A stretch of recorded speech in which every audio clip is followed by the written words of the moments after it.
being in a cell and not having, they won't be given like pads. So the blood will just like stream for weeks. Just even solitary confinement.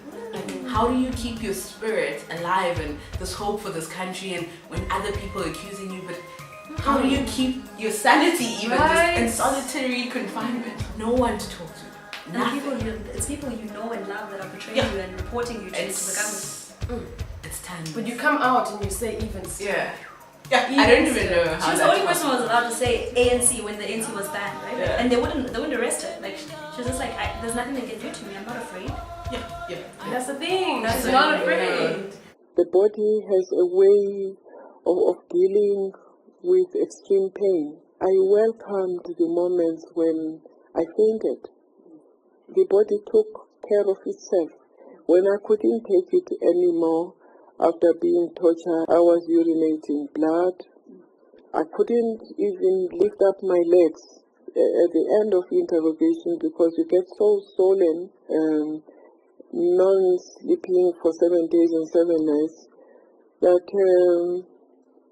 I don't think there was anything that would be more cruel. So whatever happened thereafter, you sort of get numbed with pain. Amanda!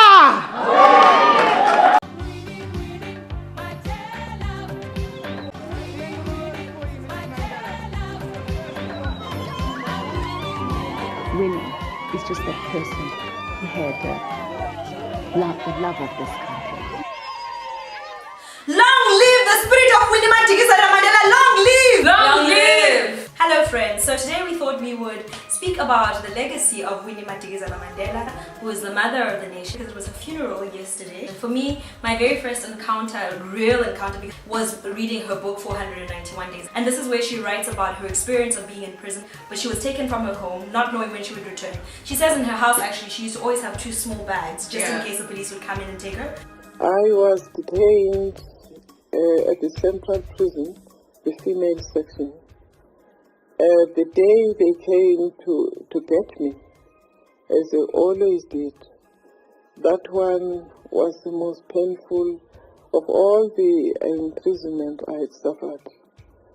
The children were tugging on my skirt, crying, "Mommy, don't go, Mommy, don't go." And the police were so ruthless. There must have been about 30 to 40 police who came to arrest me. This was at 3 a.m. in the morning. And the usual thing was you heard bangs all over the doors. They were kicking the doors, they kicked in the windows. And that noise alone still lives with me to this day. And the degree of anger with which one was arrested was beyond belief.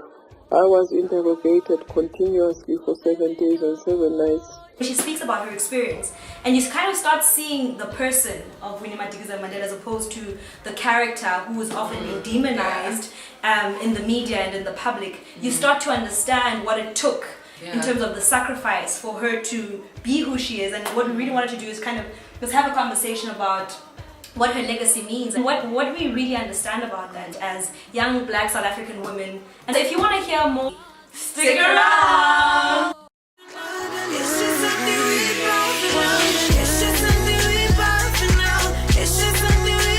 In watching her documentary, I think I was blown away by all the traits that she embodied so well that make a great leader. Given the context and given the amount of suffering that she endured, but to remain resolute in your stance and in your conviction, and a conviction that was largely socialist. That was a lot of her rhetoric during that period, is I am part of the People's Parliament, and that's why I'm holding this conviction in the context of fear, where there's a point where conviction is so strong that yes, I'm afraid, but it's just not important in light of the people, in light of why this conviction is here. So I think she was probably scared at times, but it was less important than what she saw as possible. What are you doing here, killing our people?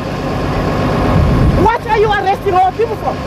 I do not know that. You do not I'm know. not the commander. What are they doing in your van?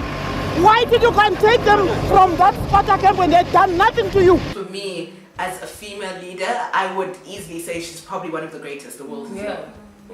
The greatest the world has known. I think what really makes great leaders is vision and a sense of purpose. And I think what we see in Numa Madikizela's life throughout was a clear sense of vision of what was right. So her ideological grounding never changed. So she believed that black people should have freedom, right? And I think she stood for that right till the end. So be it she was being tortured, be it she was being terrorized, it didn't matter what the case was, her stance was, it remained the same. It was, we want a democratic South Africa where black people have freedom and they're not under the curse of poverty or inequality. We want land expropriation, we want redistribution. Where is that leadership? I cannot tell you as I'm sitting here what has happened to us. Why have we failed to build that kind of leadership that would have maintained the status quo of our country? Some of the things that have made her so controversial is the fact that she's continued to speak about those same topics right until the end, right? So one of the things she says right during the negotiation process is, during the transition was compromised. That's something she said since 1990, which says Mandela gave up too much. The negotiation was at the cost of black people's lives. And right up until now, I think that's why she had her relationship with the EFF so much, because she still stood for that singular position. And so I think for me to add on to what you're saying, she's a great leader, it was her sense of vision and her sense of purpose. There's a video where she says, the reason I'm here is so that I can prick the consciousness of white capitalism. So she says, if there ever comes a time where I'm being applauded by the media, that's when I will throw in the towel, because then I would have given up my convictions. And I'm here to prick their conscience, to say, until black people own, until black people are educated, until black people have lives that are not under the curse of poverty. But political freedom without economic freedom is what has resulted in the challenges we face today. She stayed true to her course and to what she believed, and that's an incredible virtue. Today I am actually loved that much by media. Those sorts of people who have hang-ups about apartheid, I would throw in the towel. I quite enjoy the fact that I will always prick their consciences.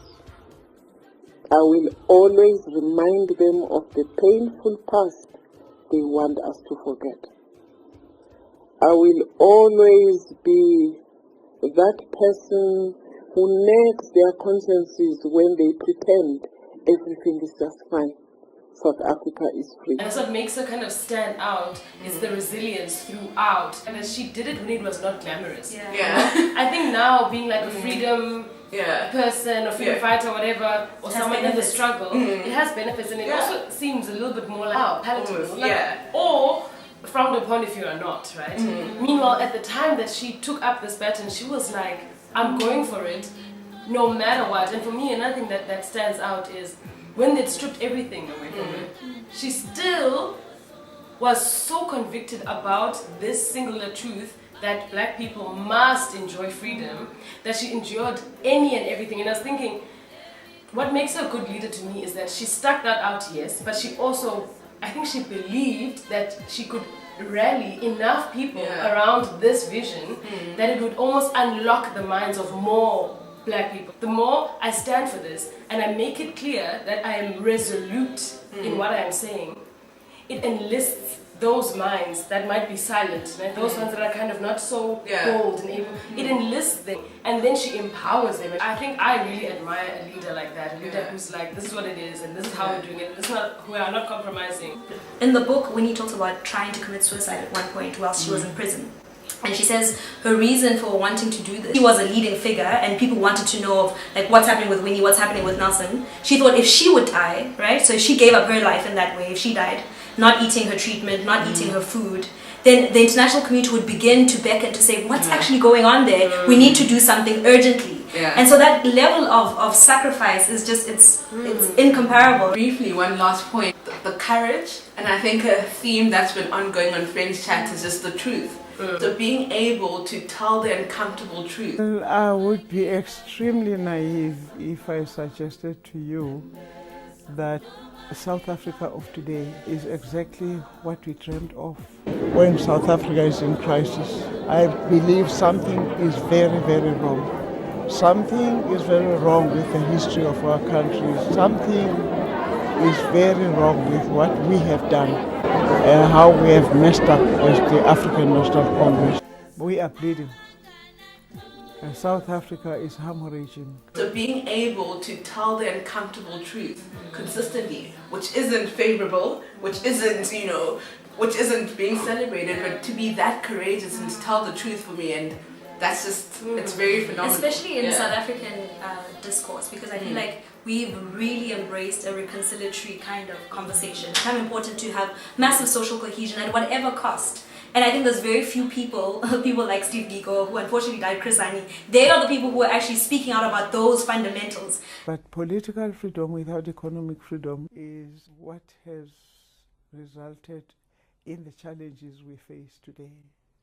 But then the economy still remained in the hands of the few. And now we kind of have the stream of people from the EFF. And to have someone who's stuck in the ANC when she stayed with the organization, despite her being rejected in the ANC and being rejected in the ANC with the Women's League as well. It's easy to be a dissenting voice outside and to throw stones outside looking in. But she remained in and still would be the voice that says, this is not okay. Surely there are still a few of us, the elders, in the African National Congress, and I think it is our responsibility to come together and find out where we've gone so wrong. Comrade Mpofu, stop defending people against us. We will help to look after Marikana widows. When I get well, I'm going to lead a campaign for those orphans and widows. That I can assure you of. And you know who's going to support me? Deputy President.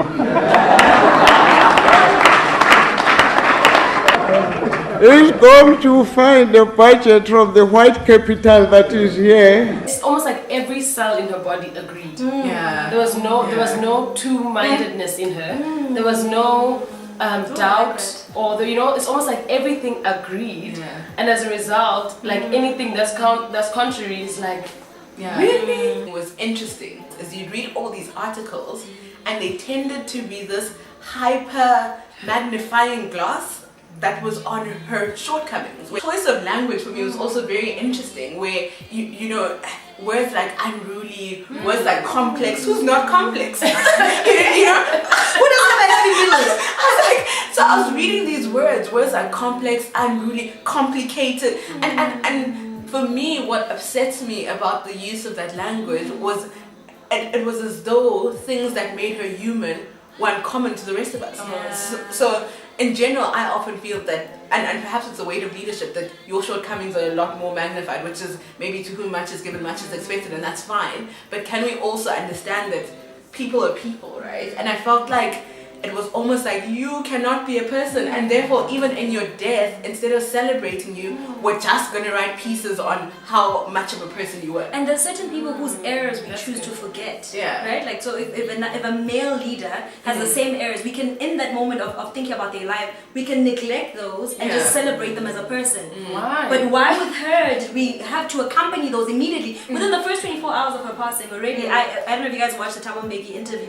Within the first 24 hours, there was already conversation around how she was out of order, right? Like, she was always there, she wanted to make a show. And I think that there's a level of insensitivity that maybe is only applied to women than it would be to a male. She wanted to do some canvassing of the delegates, after which we would then say, okay, let's now vote who wants to nominate her.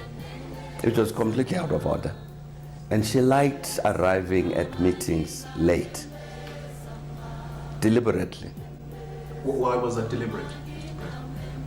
In order to get applause, because everybody is sitting. The only person who's arriving is her. And as happened in the stadium that day, as would happen normally, she comes in alone and draws attention. It makes me wonder, why are you unable to just think she was a great leader? Why must it be coupled, right? And I think the people who are coupling it maybe are mostly men. It's kind of like, yeah, it was good, but you know, like we all know that she was kind of problematic. Almost to say, I never agreed with it. I mean, everyone thinks it's good. Yeah. Let's not forget that, you know, at the same time, she was quite complex. Yeah. So what? So what that she was complex? Yeah. Right? Why is it difficult to celebrate her with a single mind? Yeah. This comes across as insecure. Yeah. To me, it comes across as insecure, it comes across as like shaky and wanting to make sure that people get the full picture of who this person is. Don't celebrate her too quickly. But then there've been leaders that we've celebrated, male leaders who we've really pushed their agenda, what they've done for us. Yeah. And really, and we hear about the messes years later. We hear about the messes years later. And the messes are under the carpet. And if you bring up the mess, it's like, okay. Yeah. It's a man's world. No, really, I mean it is. Right? Boys will be boys and girls will be what? And how dare, when I leave you for so many years, I come back and there's something that I don't understand. Yeah. Meanwhile, if it happened with a man, it's like, whoa. Well, I mean, that's man. She's been gone for that long. What do you expect? What upset me again is the power of language, and you were saying this earlier, basically, where you'd find that the words that would be used for a man would be things like he was confident, or he was assertive, and he was strong, you know. And they'll start with maybe strong to a fault, but that still positions it different in your mind because of the power of language, right? Versus for her, the language that was used for me seems so specific, where it was more to pull her down than to celebrate that there is a dark side to every strong trait, right? So, but can we admit that it's strong, and it's a trait that could take it as exactly, you know. Look at this. Look at this. Sure. Hey, the Mail and Guardian currently has a 40-page review of Winnie's life. So have you seen that battle? So we see. That's all of the Mail and Guardian. And to think, just in 1998, which was 20 years ago. Yeah. This is the headline image that they had of her, and so to think how you can demonize somebody, you can create the character that propaganda can do anything. Yeah. Right? And the sad thing is that we never took the time, I think, in her lifetime to really interrogate what her role was and who she is as a person, as opposed to what was sold to us. In terms of her legacy and what she's leaving behind, I was asking the girls earlier, do we think she's achieved what she set out to do? When she passed, it caused us to pause and say, hold on, what did she stand for? Yeah. And what does it mean for me going forward? So for me, it's caused a lot of introspection and understanding, when someone lays down their life for something like this, she laid down her life completely, you know, not knowing how it's going to end, but still knowing that even if however it ends, it was worth it. It just makes me feel like that kind of passion and fire is what I want to fuel the desires that I think, or what I think I'm called to do. In terms of discourse, the opening up of discourse, the ability for us to kind of have robust conversations around things where previously we would say, no, that person truly has, I don't get it. Ridiculous as it may be, I hope to bring back Julius, to bring him back home one day before I sleep forever. I think the other thing she did really well in terms of her legacy is passing on the baton. What you're saying in terms of now we can associate Julius with Win. And for the first time, it opens us to be able to think differently, to be like, okay, what does he actually really stand for? And I think a lot of leaders, sometimes they hold on to power for so long, and by the time they die, their ideology is not passed on to anybody else, so that nobody else relives their legacy. And the fact that today we can say she did not die, she multiplied, it's because her thinking is something that has come alive, and that's almost like a seed that has been sown. And I think that's an incredible and powerful legacy to have left behind. Yeah. And I mean, looking at a lot of the movements that have been birthed on campuses, but even Me Too and Rose Must Fall, I think the feeling for me was giving us language for a lot of the feeling that's been within of, yes, there's been freedom, right? So freedom and now we can live in an integrated society, but what does freedom mean when you drive to the Cape Town airport and you see, you know, shacks that I saw in that documentary where predominantly black people live there and people of color live there, and seeing that the legacy of suffering and oppression still exists there, and these were things that she felt we couldn't overlook in the process of negotiating and reconciling. And I think for us as young leaders now, it's exactly what you guys are saying. It's just, what now? Now that we know better, what now? What happened? You know. So it's a very reflective, it leaves me in a very reflective space, you know. And I think the other challenge is to view her as an individual for the first time, because I think a lot of people have wanted to say Winnie Madikizela former ex-wife to Nelson Mandela, and to just say, who is she as a person, as an individual, not as somebody's wife, not as an attachment, not as a purse, but to say this woman kept the fight alive on the ground, right? And to some extent, she kept Nelson Mandela's name in the hearts of the people. She did, and that's what her daughter says in the funeral speech as well. So just to look at her as an individual and to say this is her legacy, not in comparison to another leader or another liberation fighter, but to say this is what this woman has done. And it's a powerful legacy. And I feel it leaves us mandated. A lot of us, I think it leaves us like, actually. And like you're saying, it's given language, and also I think it's also validated. The places in your mind where you're like, I'm free, but I don't know, but like almost even in that tension, I feel now we have more room to interrogate that tension and maybe do something about it, right? Because she was able to put solution to things that were like happening.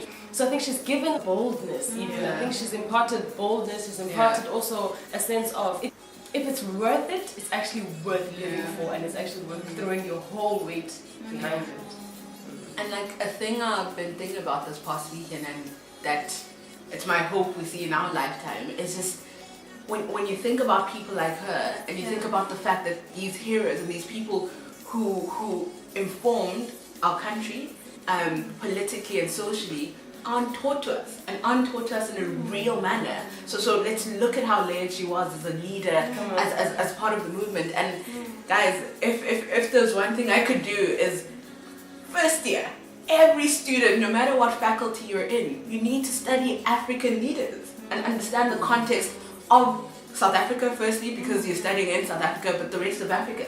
Because I think there is a way to, and something that it gives you to feel like you want to contribute. And to be able to be engaged at a first year or even at a high school level with just, let's start thinking about leaders, let's start thinking about different schools of thought, let's start interrogating our societies and see what's been done and where we need to take things, which I just feel is such a big vacuum. Because for me, I mean, I'd heard of her, but the actual interrogation and getting to know more was post, like maybe 3rd, 4th year, where you start reading a lot more, and you start reading a lot more political books, and then you start engaging, but like nothing.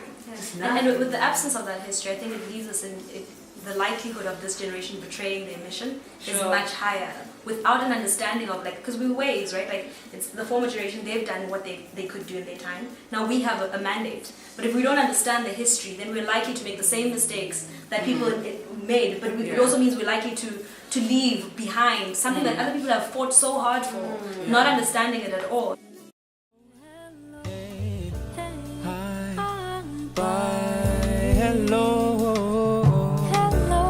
Oh, I said in the movie.